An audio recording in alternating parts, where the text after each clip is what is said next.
Selamat datang di channel Guru IPA.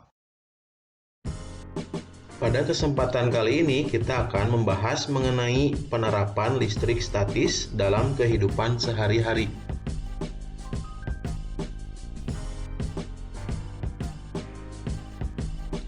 Tubuh kita dapat menunjukkan adanya gejala kelistrikan, khususnya pada saraf yang disebabkan adanya impuls atau sinyal pada sel saraf.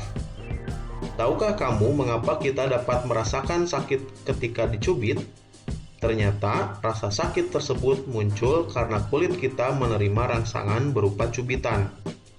Rangsangan ini selanjutnya diubah oleh sel saraf dalam kulit menjadi impuls. Kajian yang khusus mempelajari tentang aliran impuls pada tubuh manusia disebut biolistrik. Tegangan atau beda potensial pada tubuh berbeda dengan yang kita bayangkan seperti listrik rumah tangga.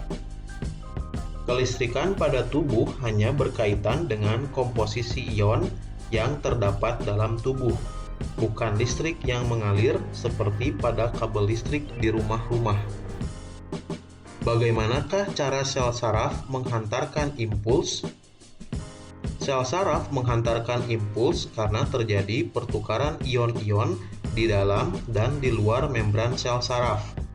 Pertukaran ion tersebut tidak dapat terjadi begitu saja tanpa adanya rangsangan. Rangsangan yang cukup kuat dapat mengaktifkan pompa ion, sehingga menyebabkan terjadinya pertukaran ion. Saat sel saraf tidak menghantarkan impuls, muatan positif Na melingkupi bagian luar membran sel. Pada kondisi demikian, membran sel saraf bagian luar bermuatan listrik positif dan membran sel bagian dalam bermuatan listrik negatif.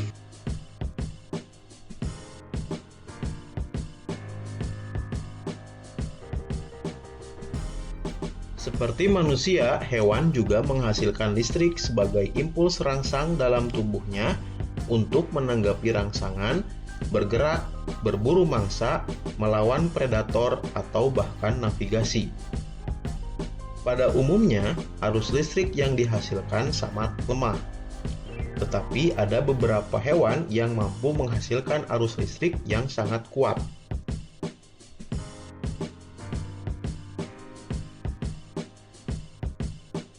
Ikan belalai gajah memiliki mulut yang panjang menyerupai bentuk belalai gajah. Ikan ini dilengkapi dengan organ khusus yang disusun oleh ribuan sel elektroplaks pada bagian ekor yang mampu menghasilkan listrik statis bertegangan tinggi.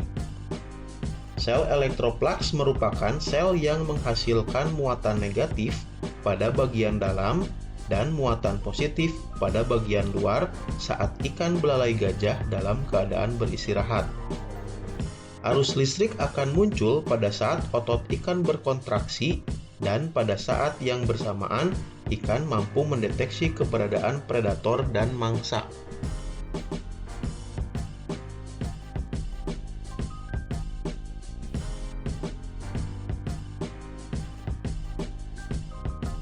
Ikan pari listrik mampu mengendalikan tegangan listrik yang ada pada tubuhnya. Kedua sisi kepala ikan pari listrik mampu menghasilkan listrik hingga sebesar 220 volt. Besar tegangan ini sama seperti besar tegangan listrik yang ada di rumah.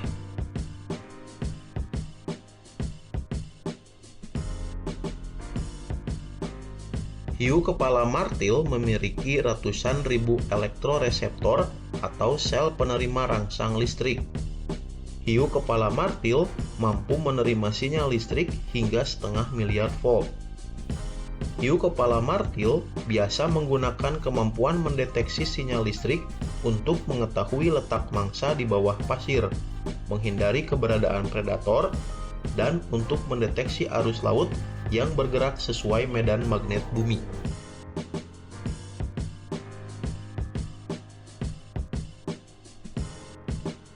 Echidna memiliki moncong memanjang yang berfungsi sebagai pengirim sinyal-sinyal listrik untuk menemukan serangga. Elektroreseptor echidna terus-menerus dibasahi agar lebih mudah untuk menghantarkan listrik. Hal inilah yang menyebabkan kebanyakan hewan yang memiliki sistem elektroreseptor berasal dari perairan.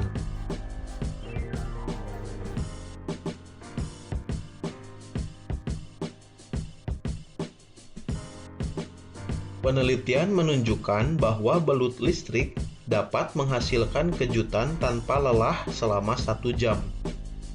Besarnya jumlah energi listrik yang dihasilkan diyakini dapat menyebabkan kematian pada manusia dewasa.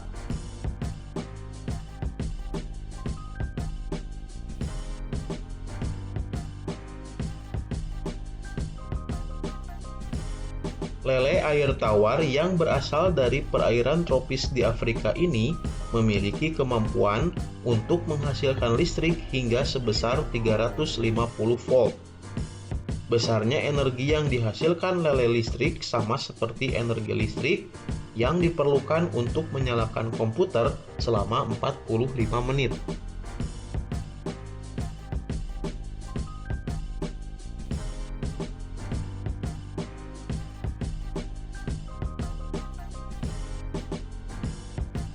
Pengendap elektrostatis berfungsi untuk membersihkan gas buang yang keluar melalui cerobong asap agar tidak mengandung partikel-partikel kotor yang dapat mencemari udara. Komponen utama yang ada pada alat ini adalah kawat yang bermuatan negatif dan plat logam yang bermuatan positif.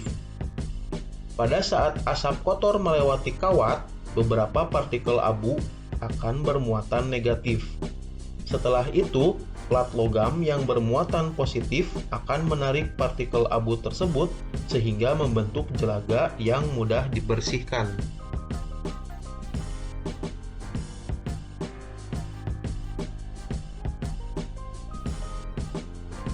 Butiran cat mobil akan bermuatan listrik ketika bergesekan dengan mulut pipa semprot dan udara.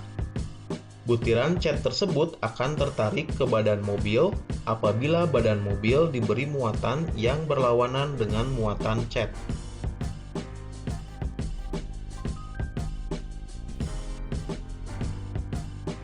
Selain menerapkan konsep optik, mesin fotokopi juga menerapkan konsep listrik statis.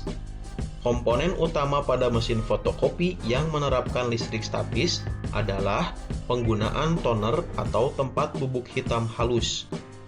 Toner sengaja dibuat bermuatan negatif sehingga mudah ditarik oleh kertas.